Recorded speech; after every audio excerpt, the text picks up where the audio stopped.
A very special good evening to all of you। स्वागत है आपका हमारे चैनल स्टडी विद अभिमान में।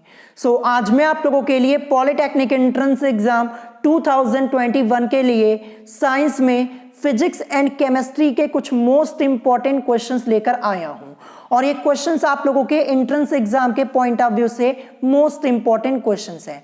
तो चलिए फिर आज की इस वीडियो को स्टार्ट करते हैं और देखते हैं यहाँ पे क्वेश्चन नंबर फर्स्ट क्या दिया है। तो क्वेश्चन नंबर फर्स्ट आप लोगों को अपनी स्क्रीन के ऊपर यहाँ पे दिख रहा होगा। तो यहाँ पे क्वेश्चन लिखा हुआ है, यदि 5 प्रतिरोध जिनके मान, फिर इसके बाद ब्रैकेट में यहां पे लिखा हुआ है प्रत्येक, तो इसका मतलब क्या हो जाएगा, यहां पे लिखा हुआ है यदि 5 प्रतिरोध जिनके प्रत्येक के मान 1/5 ओम है, श्रेणी क्रम में संयोजित हैं, उनके द्वारा प्राप्त हो सकने वाला अधिकतम प्रतिरोध है, ये हमें यहां पे फाइंड आउट करना है। तो 4 ऑप्शंस आप लोगों की स्क्रीन के ऊपर आप लोगों को यहां पे दिख रहे होंगे। तो मैं आपको बता दूं ये क्वेश्चन मोस्ट इंपॉर्टेंट क्वेश्चन है आप लोगों का, क्योंकि इस पैटर्न के कई क्वेश्चंस आप लोगों के एंट्रेंस एग्जाम में ऑलरेडी पूछे जा चुके हैं। तो चलिए हम इस क्वेश्चन को सॉल्व करना स्टार्ट करते हैं। तो क्वेश्चन को हम एक बार फिर से यहां पे पढ़ेंगे। क्या लिखा है, यदि 5 प्रतिरोध जिनके प्रत्येक के मान 1/5 ओम है, श्रेणी क्रम में संयोजित है। किस क्रम में? श्रेणी क्रम में, यानी सीरीज में। जब श्रेणी क्रम में संयोजित है तो यहां पे फॉर्मूला क्या यूज होगा, फॉर्मूला यहां पे यूज होगा R is equal to R1 plus R2 plus R3 plus R4, फिर लास्ट में आएगा प्लस R5। ठीक है, अब मैंने यहां पे R5 ही तक क्यों लिखा ये मैं आपको समझा देता हूं।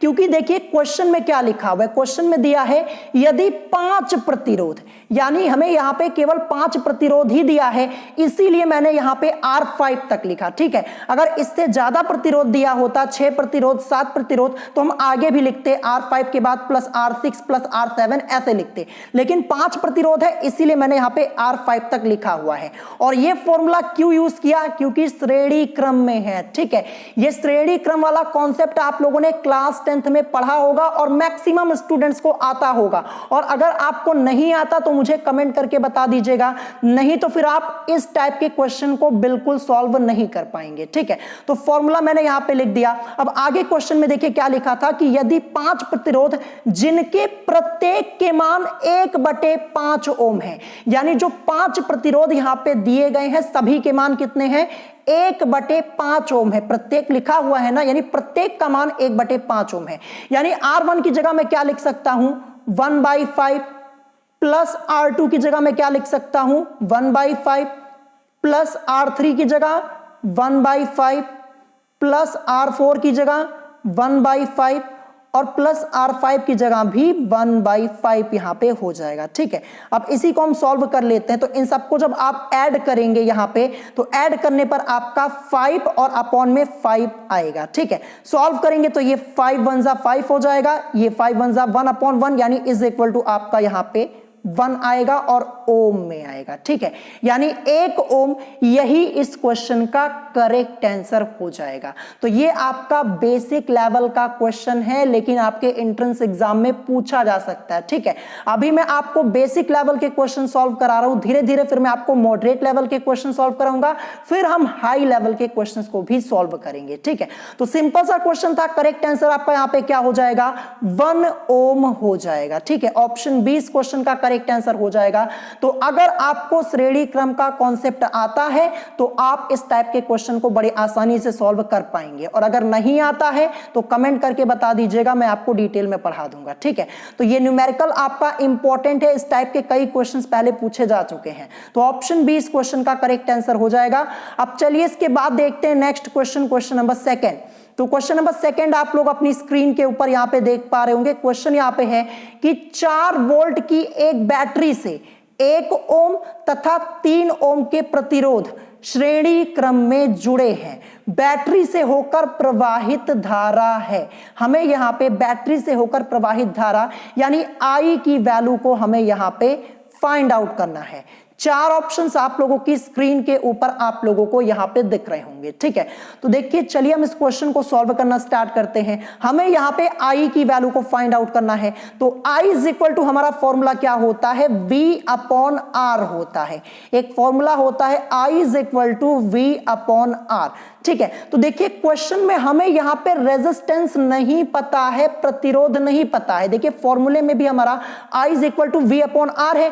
V की वैल्यू हमें यहां पे 4 वोल्ट ये पता है, लेकिन R से हमारा मतलब रेजिस्टेंस यानी प्रतिरोध हमें यहां पे नहीं पता है। तो सबसे पहले हम यहां पे रेजिस्टेंस को निकालेंगे, तभी हमारा ये क्वेश्चन सॉल्व हो पाएगा, ठीक है। तो चलिए हम यहां पे रेजिस्टेंस को फाइंड आउट कर लेते हैं। तो देखिए यहां पे क्या लिखा हुआ है कि श्रेणी क्रम में जुड़े हैं ना, क्या लिखा है, 4 वोल्ट की एक बैटरी से 1 ओम तथा 3 ओम के प्रतिरोध श्रेणी क्रम में जुड़े हैं। जब श्रेणी क्रम में जुड़े हैं और 2 प्रतिरोध यहां पे दिए गए हैं, 1 ओम और 3 ओम के, तो देखिए श्रेणी क्रम में है तो R इज इक्वल टू हमारा फॉर्मूला हो जाएगा R1 प्लस R2 हो जाएगा। R1 की जगह क्या रखेंगे, 1 ओम को, प्लस R2 की जगह 3 ओम को रखेंगे, ऐड करेंगे तो R की वैल्यू हमें यहां पे क्या मिल जाएगी, 4 ओम, यानी 4 ओम ये हमें यहां पे मिल जाएगी, ठीक है। तो हमने यहां पे रेजिस्टेंस को फाइंड आउट कर लिया, प्रतिरोध हमें मिल चुका है। R की वैल्यू हमें क्या मिल गई, यहां पे R की वैल्यू हमें यहां पे 4 ओम ये मिल चुकी है, ठीक है। और हमें यहां पे बैटरी से होकर प्रवाहित धारा यानी आई की वैल्यू को निकालना है। तो आई इज इक्वल टू आपका फॉर्मूला V अपॉन R होता है। V की वैल्यू क्वेश्चन में 4 वोल्ट दी गई है, यहां पे रखते हैं V की जगह। और रेजिस्टेंस हमने कितना निकाला, हमने रेजिस्टेंस यहां पे निकाला हुआ है 4 ओम, तो यहां पे रखते हैं 4 को। सॉल्व करेंगे, सॉल्व करने पर हमें क्या मिलेगा, 1 और एम्पियर में आएगा। ध्यान रखिएगा क्योंकि बैटरी से होकर प्रवाहित धारा हमसे पूछी जा रही है। धारा का मात्रक, विद्युत धारा का मात्रक क्या होता है, एम्पियर होता है। तो देखिए 1 एम्पियर यही इस क्वेश्चन का करेक्ट आंसर हो जाएगा। कहां दिया है, ऑप्शन डी में दिया है, तो ऑप्शन डी इस क्वेश्चन का करेक्ट आंसर हो जाएगा। तो देखिए ये भी आपका बेसिक लेवल का क्वेश्चन है, लेकिन अगर श्रेणी क्रम वाला कॉन्सेप्ट आपका क्लियर नहीं होगा तो आप इस क्वेश्चन को सॉल्व नहीं कर पाएंगे। और इस क्वेश्चन की प्रैक्टिस भी कर लीजिएगा क्योंकि ये क्वेश्चन आपके एंट्रेंस एग्जाम में पूछा जा सकता है। मैंने आपको पहले ही बता दिया, विद्युत से रिलेटेड आपके जितने न्यूमेरिकल्स हैं वहां से आपके एंट्रेंस एग्जाम में क्वेश्चंस जरूर आते हैं। तो यहां पे ऑप्शन डी यानी 1 एम्पियर इस क्वेश्चन का करेक्ट आंसर हो जाएगा। अब चलिए इसके बाद देखते हैं नेक्स्ट क्वेश्चन। क्वेश्चन नंबर 3 आप लोग अपनी स्क्रीन के ऊपर देख पा रहे होंगे। तो क्वेश्चन नंबर 3 जो है ये आपका मोस्ट इंपॉर्टेंट है। सेम इसी पैटर्न का एक क्वेश्चन शायद 2020 के एंट्रेंस एग्जाम में भी पूछा गया था। तो चलिए देखते हैं क्वेश्चन यहां पे लिखा क्या है। क्वेश्चन यहां पे है कि एक उत्तल लेंस जिसकी फोकस दूरी 20 सेंटीमीटर है को एक अवतल लेंस के साथ जिसकी फोकस दूरी 40 सेंटीमीटर है से स्पर्श कराते हुए रखने पर परिणामी लेंस कार्य करेगा।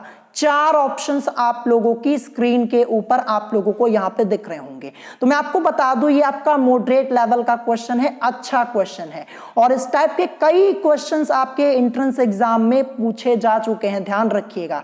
तो चलिए हम इस क्वेश्चन को सॉल्व करना स्टार्ट करते हैं।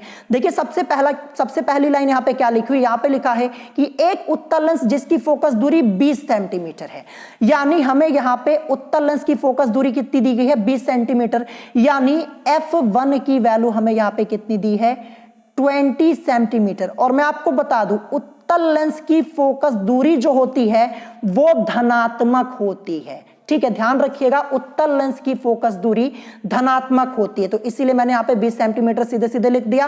फिर इसके बाद आगे क्या लिखा है, को एक अवतल लेंस के साथ जिसकी फोकस दूरी 40 सेंटीमीटर है। तो मैं आपको बता दूं जो अवतल लेंस होता है उसकी फोकस दूरी ऋणात्मक होती है, यानी निगेटिव होती है। यानी F2 की वैल्यू हमें यहां पे कितनी दी गई है, -40 सेंटीमीटर हम यहां पे लिखेंगे। माइनस क्यों लगाया, क्योंकि अवतल लेंस की फोकस दूरी जो होती है वो क्या होती है, ऋणात्मक होती है। तो फोकस दूरी 40 सेंटीमीटर है से स्पर्श कराते हुए रखने पर जो परिणामी लेंस होगा वो कार्य करेगा, ये हमसे यहां पे पूछा गया। तो देखिए अब हम यहां पे क्या करेंगे, सबसे पहले हम यहां पे संयोजन की फोकस दूरी निकालेंगे। संयोजन की फोकस दूरी निकाल लेंगे, हमारा क्वेश्चन यहां पे सॉल्व हो जाएगा, ठीक है।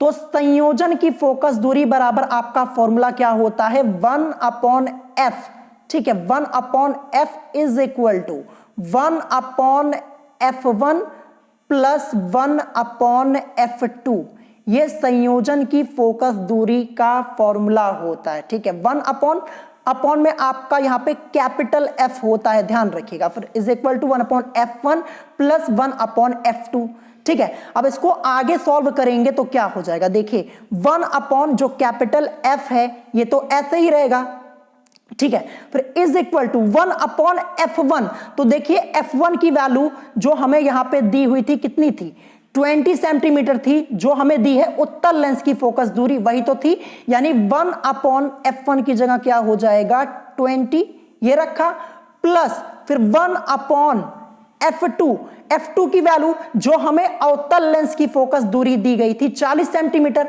लेकिन अवतल लेंस की फोकस दूरी क्या होती है, ऋणात्मक होती है, तो -40 हम यहां पे रखेंगे, ठीक है, -40 रखेंगे। जब ये -40 होगा तो देखिए यहां पे माइनस है और बीच में यहां पे प्लस लगा है, प्लस माइनस मिलके आपका यहां पे माइनस हो जाएगा, यानी -1/40 हो जाएगा, ठीक है। तो यहां पे क्या हो जाएगा, ये प्लस यहां से हटेगा, यानी -1/40 आपका यहां पे हो जाएगा, ठीक है। आगे जब सॉल्व करेंगे यहां पे तो क्या होगा, देखिए 20 और 40 इसका एलसीएम लेंगे तो एलसीएम हमारा 40 ही मिलेगा, ठीक है। अब इस 20 से 40 में डिवाइड करेंगे 2 बार जाएगा, क्योंकि 20 दूनी 40 होता है, और 2 की मल्टीप्लाई इस 1 में होगी तो ऊपर हमारा 2 यहां पे आ जाएगा, ठीक है। माइनस अब यहां पे 40 से 40 में यहां पे डिवाइड करेंगे एक बार और 1 की मल्टीप्लाई 1 में, यानी ये आएगा 2 - 1 और अपॉन में 40, और 2 में से 1 को हम लेस करेंगे तो 1 आएगा और बटे में 40 आएगा, ठीक है, 1/40, यानी 1/f इज इक्वल टू हमें क्या मिला 1/40 मिला, ठीक है। या फिर इसको हम आगे सॉल्व करेंगे, त्रियक गुणा करवा देंगे तो देखिए f की मल्टीप्लाई 1 में यानी f ही रहेगा, कोई फर्क तो पड़ने वाला नहीं, इज इक्वल टू 40 की मल्टीप्लाई 1 में तो यहां पे 40 आएगा, ठीक है। 40 और किस में आएगा, सेंटीमीटर में आएगा, 40 सेंटीमीटर। तो देखिए जो f की वैल्यू, कैपिटल F की वैल्यू हमें यहां पे मिली है, ये प्लस में आई है 40, यानी धनात्मक आई है। और किस लेंस की फोकस दूरी धनात्मक होती है, उत्तल लेंस की फोकस दूरी धनात्मक होती है। यानी यहां पे जो हमसे पूछा गया था कि स्पर्श कराते हुए रखने पर परिणामी लेंस कार्य करेगा, तो यह कार्य करेगा उत्तल लेंस की तरह, क्योंकि फोकस दूरी हमारी क्या आई है, धनात्मक आई है, ठीक है। 40 सेंटीमीटर हमें यहां पे मिली हुई है, ठीक है। हमने यहां पे संयोजन की फोकस दूरी निकाली, संयोजन की फोकस दूरी धनात्मक मिली 40 सेंटीमीटर, तो किसकी भांति कार्य करेगा, उत्तल लेंस की तरह कार्य करेगा। ऑप्शन सी इस क्वेश्चन का करेक्ट आंसर हो जाएगा। तो आई होप आपको यह क्वेश्चन समझ में आ गया होगा, काफी डिटेल में मैंने आपको बताया हुआ है। ये मान के चलिए इस टाइप का एक क्वेश्चन आपसे पूछा जा सकता है इस बार के एंट्रेंस एग्जाम में, और शायद 2020 में पूछा भी गया था एक क्वेश्चन, और इससे पहले तो कई बार पूछा जा चुका है। तो मॉडरेट लेवल का क्वेश्चन है, इन सब क्वेश्चंस की प्रैक्टिस कर लीजिएगा, ठीक है। अब इसके बाद देखते हैं नेक्स्ट क्वेश्चन, क्वेश्चन नंबर 4। तो क्वेश्चन नंबर 4 आप लोग अपनी स्क्रीन के ऊपर यहां पे देख पा रहे होंगे। तो क्वेश्चन ये आपका यहां पे लिखा हुआ है, यदि किसी रेडियो एक्टिव समस्थानिक के 10 ग्राम की अर्ध आयु 30 दिन है तो उसके 1 ग्राम की अर्ध आयु क्या होगी। 4 ऑप्शंस आपको अपनी स्क्रीन के ऊपर दिख रहे होंगे, और मैं आपको बता दूं ये क्वेश्चन आपका मोस्ट इंपॉर्टेंट है, 2021 के एंट्रेंस एग्जाम में पूछा जा सकता है। टोटली आपका कॉन्सेप्चुअल क्वेश्चन है, अगर आपको कॉन्सेप्ट पता है तो मात्र 5 सेकंड के अंदर आप इसका आंसर कर पाएंगे। और मैं आपको बता दूं ये क्वेश्चन मैंने आपको पहले सॉल्व कराया है, जो चैप्टर मैंने आपको पढ़ाया था रेडियो एक्टिविटी वाला। तो जिन स्टूडेंट्स ने अभी तक रेडियो एक्टिविटी वाला चैप्टर नहीं पढ़ा है जाके पढ़ लीजिएगा, ठीक है। तो सबसे पहले मैं आपको इस क्वेश्चन का करेक्ट आंसर बता देता हूं। क्वेश्चन नंबर 4 का करेक्ट आंसर क्या हो जाएगा, तो यहां पे देखिए पूछा गया तो उसके 1 ग्राम की अर्धायु क्या होगी, तो 1 ग्राम की अर्धायु भी 30 दिन ही होगी, ध्यान रखिएगा। ऑप्शन सी इस क्वेश्चन का करेक्ट आंसर हो जाएगा। अब क्यों यहां पे 30 दिन हुआ ये मैं आपको समझा देता हूं, तो बहुत ध्यान से सुनिएगा। रेडियो एक्टिव पदार्थ की अर्ध आयु उसकी प्रारंभिक मात्रा पर निर्भर नहीं करती। बस आपको इतना ध्यान रखना है कि रेडियो एक्टिव पदार्थ की अर्ध आयु उसकी प्रारंभिक मात्रा पर निर्भर नहीं करती।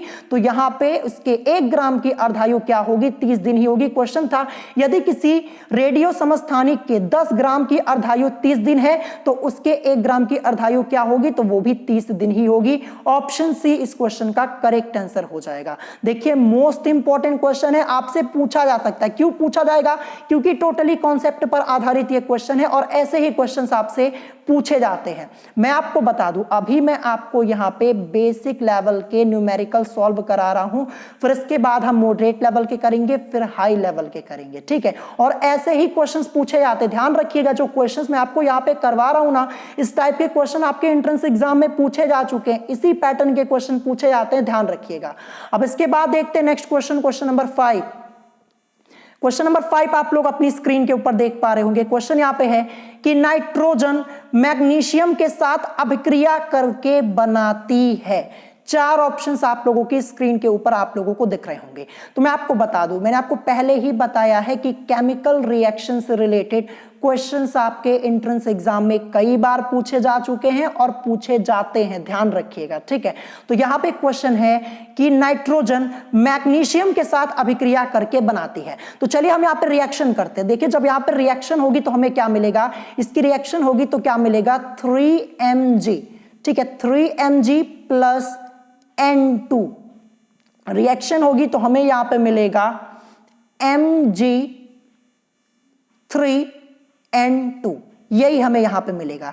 Mg3N2 यहां पे लिखा हुआ है, इसको हम किस नाम से जानते हैं, मैग्नीशियम नाइट्राइड के नाम से जानते हैं। किस नाम से, मैग्नीशियम नाइट्राइड के नाम से जानते हैं, यह भी आपको ध्यान रखना है।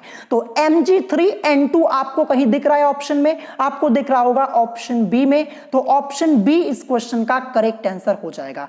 तो नाइट्रोजन मैग्नीशियम के साथ अभिक्रिया करके बनाती है Mg3N2, जिसको हम जानते हैं मैग्नीशियम नाइट्राइड के नाम से। तो मैं आपको बता दूं, केमिकल रिएक्शन से रिलेटेड क्वेश्चंस आपको जरूर देखने को मिलेंगे। तो जितने क्वेश्चंस मैं आपको करवा रहा हूं केमिकल रिएक्शन से रिलेटेड, सबको नोट कर लीजिएगा अच्छे से और पढ़ लीजिएगा। तो ऑप्शन बी इस क्वेश्चन का करेक्ट आंसर हो जाएगा। अब चलिए इसके बाद देखते हैं next question, question number 6। Question number 6 आप लोग अपनी स्क्रीन के ऊपर यहां पे देख पा रहे होंगे। ये भी क्वेश्चन आपका मोस्ट इंपॉर्टेंट है। क्वेश्चन यहां पे है कि भारत में विद्युत ऊर्जा का उत्पादन किस आवृत्ति पर होता है। क्वेश्चन यहां पे है कि भारत में विद्युत ऊर्जा का उत्पादन किस आवृत्ति पर होता है। 4 ऑप्शंस आप लोगों की स्क्रीन के ऊपर आप लोगों को दिख रहे होंगे। सिंपल सा क्वेश्चन है, सीधे सीधे आंसर इसका करना है। करेक्ट आंसर क्या हो जाएगा, करेक्ट आंसर हो जाएगा 50 हर्ट्ज पर, ध्यान रखिएगा, यानी 50 हर्ट्ज पर होता है, ध्यान रखिएगा। भारत में विद्युत ऊर्जा का उत्पादन किस आवृत्ति पर होता है, 50 हर्ट्ज पर होता है। अच्छे से इस क्वेश्चन को लर्न कर लीजिएगा, इंपॉर्टेंट है, ध्यान रखिएगा। अब चलिए इसके बाद देखते हैं next question, question number 7। Question number 7 आपको अपनी स्क्रीन के ऊपर दिख रहा होगा। क्वेश्चन यहां पे है कि पेनिसिलिन प्रयोग की जाती है। क्वेश्चन यहां पे क्या आया है कि पेनिसिलिन प्रयोग की जाती है। ऑप्शन ए दिया है प्रशांतक के रूप में, ऑप्शन बी एंटीबायोटिक के रूप में, ऑप्शन सी दिया है ज्वरनाशक के रूप में, और ऑप्शन डी दिया है इनमें से कोई नहीं। तो मैं आपको बता दूं, मेडिसिन से रिलेटेड पूरा टॉपिक मैंने आपको पढ़ाया हुआ है और यहां से आपके एंट्रेंस एग्जाम में कई बार क्वेश्चन पूछे जा चुके, कम से कम 10 से 12 बार क्वेश्चन पूछा जा चुका है इस टॉपिक से। और कभी कभी क्या होता है, सेम इसी टॉपिक से 2 क्वेश्चन पूछ लिए जाते हैं आपके एंट्रेंस एग्जाम में, ध्यान रखिएगा।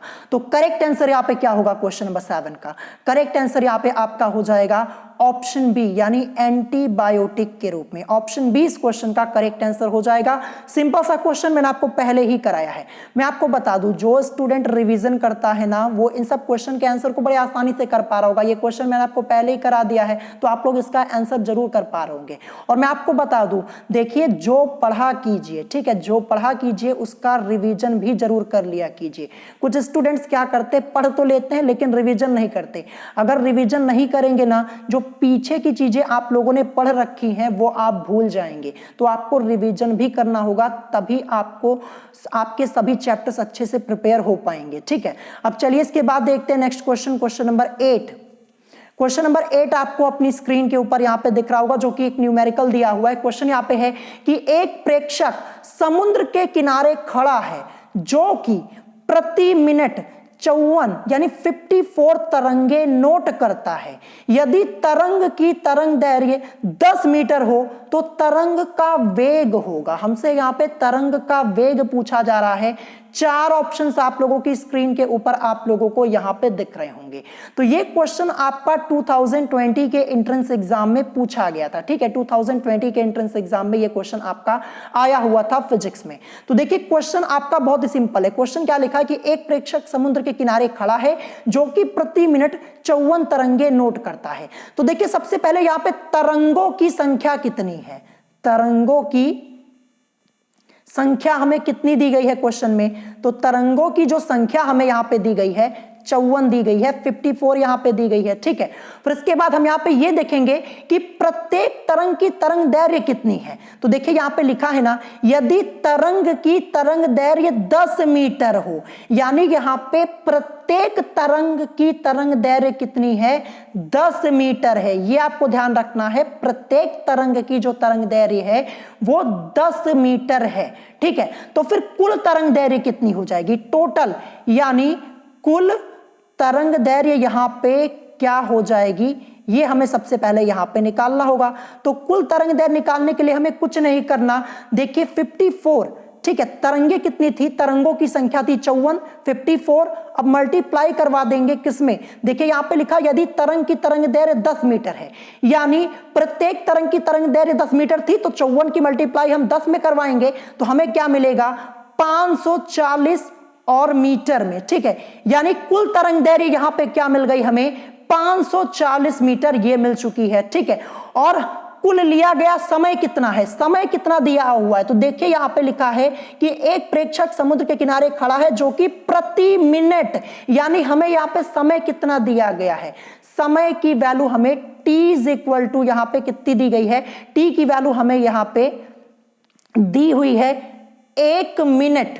1 मिनट इसको हम चेंज करेंगे सेकंड में तो क्या हो जाएगा, 60 सेकंड हो जाएगा। ठीक है, तो हमसे पूछा गया कि तरंग का वेग क्या होगा, तो वेग हमारा क्या हो जाएगा, वेग इज इक्वल टू हमारा यहां पे फॉर्मूला लग जाएगा लैम्डा अपॉन टी। ठीक है, मैं आपको बता दूं तरंग दैर्घ्य को हम लैम्डा से रिप्रेजेंट करते हैं, ध्यान रखिएगा।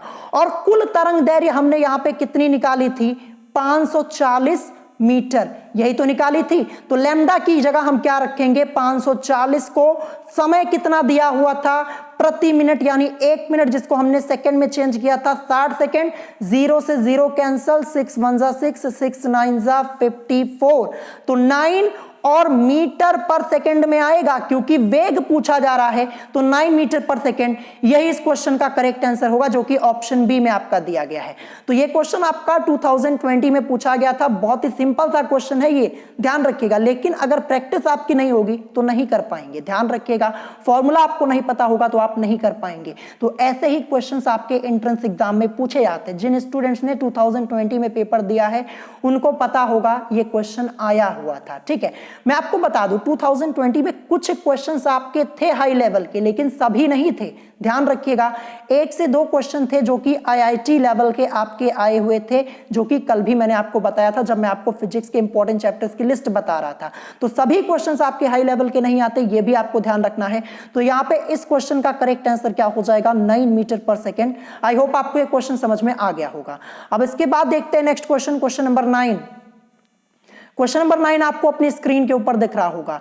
यहां पे क्वेश्चन है कि ब्रोमीन की ऑक्सीकरण संख्या +7 है, यानी +7, ये ब्रोमीन की ऑक्सीकरण संख्या +7 इन चारों में से किसमें है, ये आपसे यहां पे पूछा गया था। और ये भी क्वेश्चन आपका 2020 का है।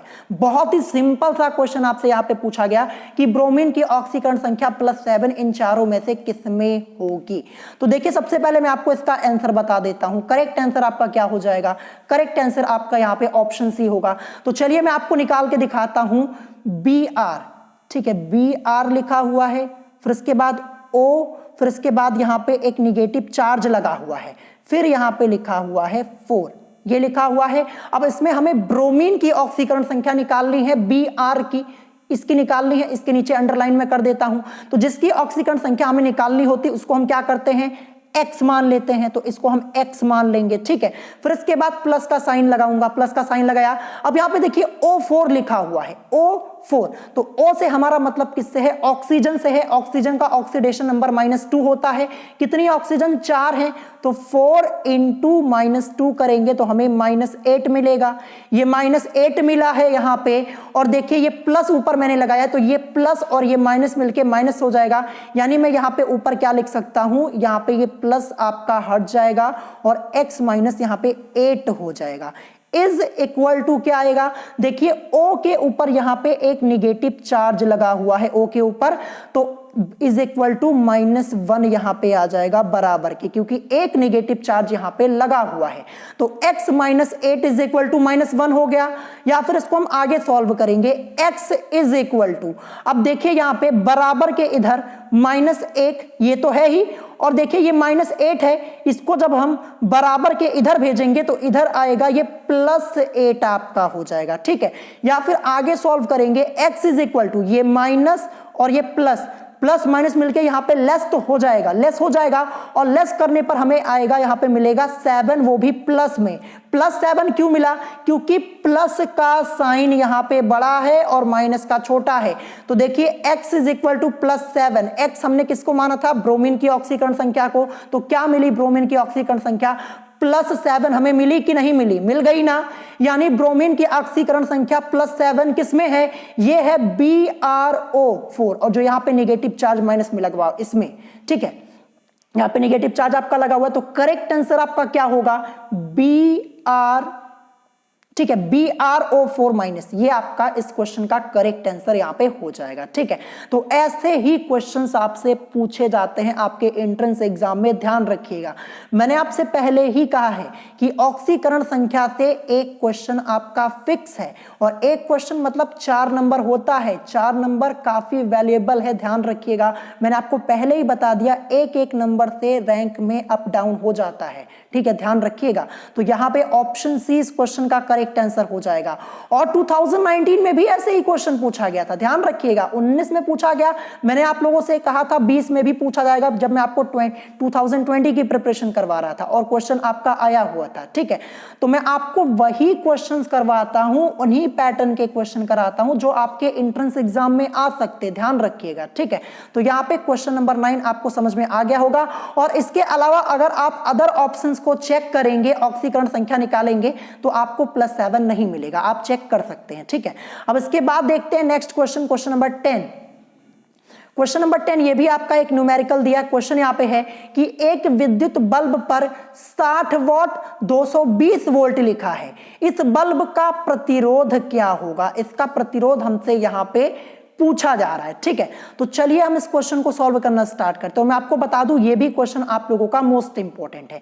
तो सबसे पहले हमें यहाँ पे P की वैल्यू पता है, विद्युत शक्ति कितनी है, P की वैल्यू हमें दी गई है 60 वॉट। यहाँ पे क्वेश्चन में विद्युत शक्ति यानी P की वैल्यू 60 वॉट, ये हमें यहाँ पे पता है, ठीक है। फिर इसके बाद हमें यहाँ पे V की वैल्यू पता है, V की वैल्यू कितनी दी गई है, 220 वोल्ट हमें यहाँ पे दी गई है, ये हमें यहाँ पे पता है, ये मैंने यहाँ पे लिख दिया, ठीक है।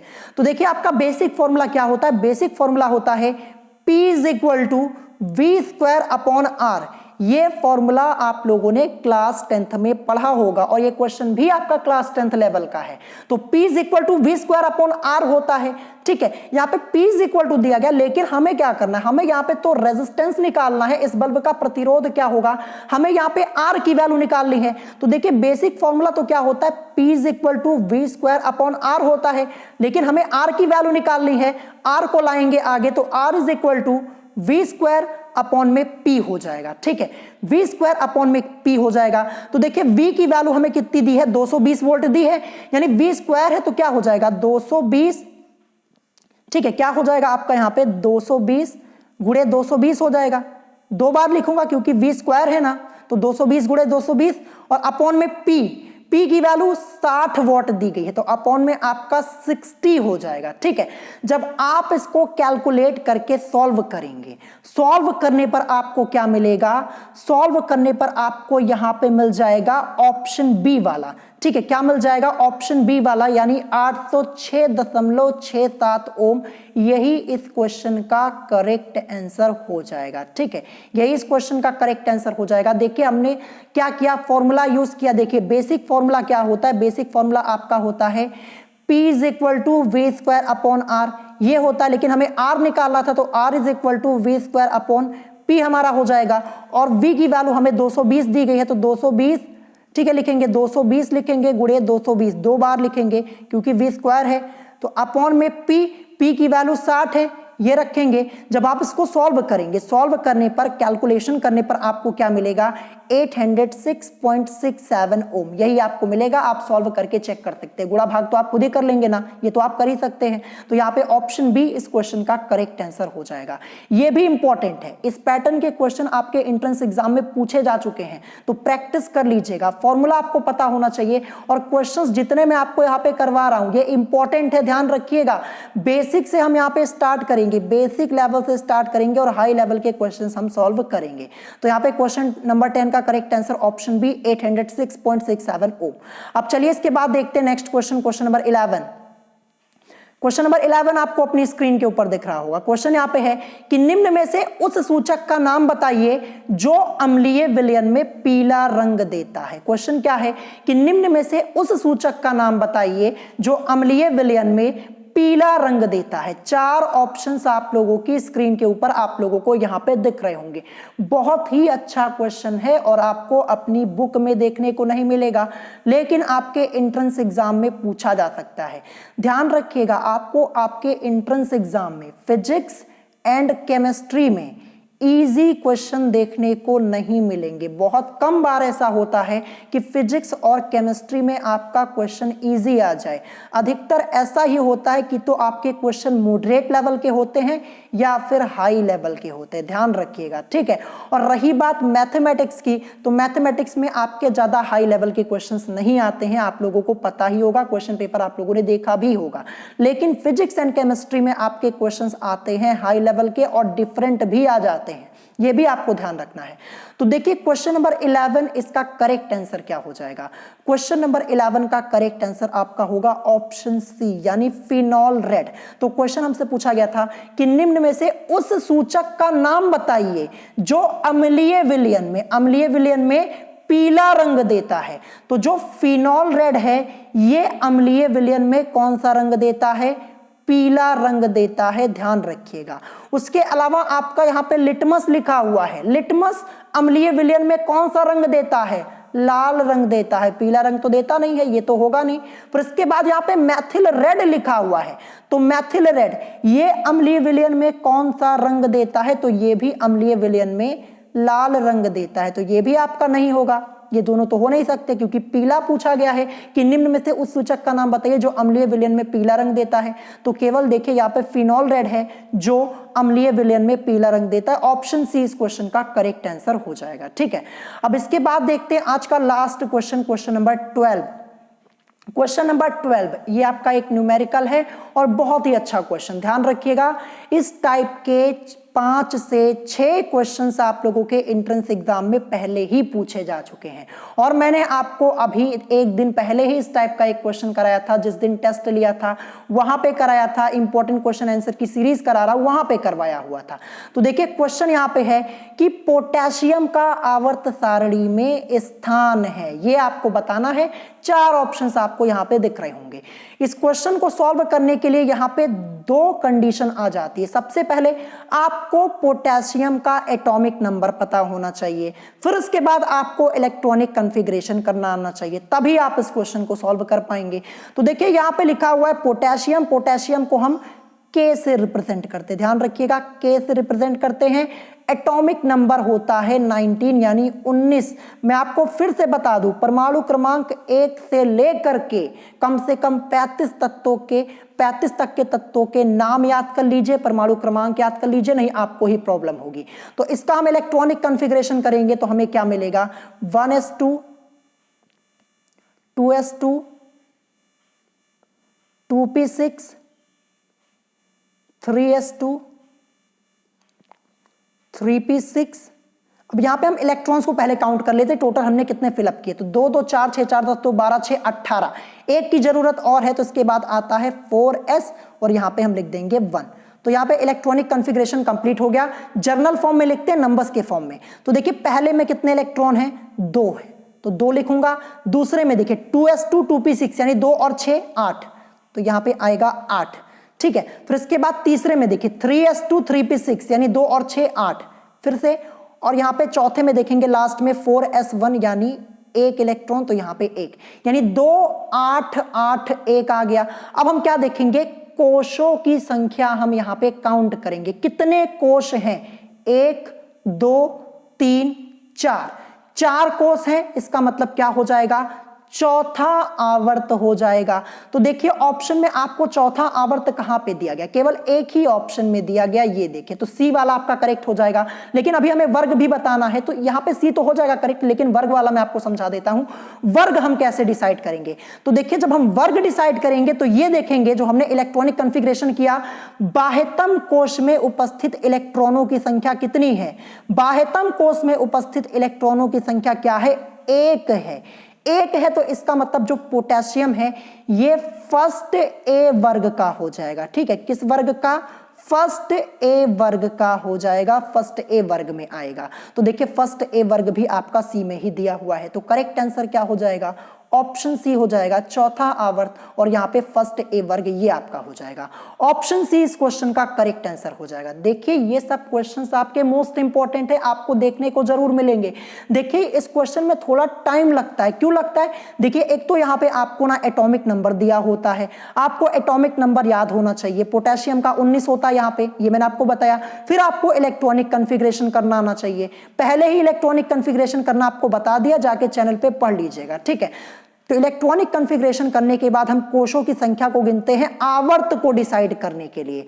आवर्त को डिसाइड करने के लिए हम कोशों की संख्या को गिनते, तो 1 2 3 4 थी यानी चौथा आवर्त। फिर इसके बाद हम वर्ग डिसाइड करने के लिए देखते हैं कि बाह्यतम कोश में इलेक्ट्रॉनों की संख्या कितनी है, 1 थी, तो फर्स्ट ए वर्ग का हो जाएगा। तो यहाँ पे ऑप्शन सी इस क्वेश्चन का करेक्ट आंसर हो जाएगा। पेरियोडिक टेबल उठा के चेक कर लीजिएगा, पोटेशियम आपको चौथे आवर्त में और फर्स्ट ए वर्ग में देखने को मिलेगा, ध्यान रखिएगा। वर्ग को हम समूह भी बोलते हैं, ये भी आप ध्यान रखिएगा। तो ऑप्शन सी इस क्वेश्चन का करेक्ट आंसर हो जाएगा। तो आज की इस वीडियो में मैंने आपको टोटल 12 क्वेश्चन सॉल्व कराए हैं, जिसमें से मैक्सिमम आपके न्यूमेरिकल्स थे। तो अच्छे से इन क्वेश्चंस की प्रैक्टिस कर लीजिएगा। मैं आगे भी आपको इंपॉर्टेंट क्वेश्चन सॉल्व कराऊंगा, खासकर न्यूमेरिकल्स हम सॉल्व करेंगे, ठीक है। बेसिक से स्टार्ट करेंगे और हाई लेवल के क्वेश्चन तक हम सॉल्व करेंगे, ध्यान रखिएगा, ठीक है। तो यहाँ पे अगर आज की इस वीडियो में आपको कोई बात नहीं समझ में आई हो तो आप मुझसे कमेंट करके पूछ सकते हैं, और अगर आज की वीडियो आप लोगों को पसंद आई हो तो वीडियो को लाइक करना मत भूलिएगा, और साथ ही साथ हमारे चैनल स्टडी विद अभिमान को सब्सक्राइब करना मत भूलिएगा। तो आज की वीडियो में इतना ही, मिलेंगे नेक्स्ट वीडियो में। Thanks for watching.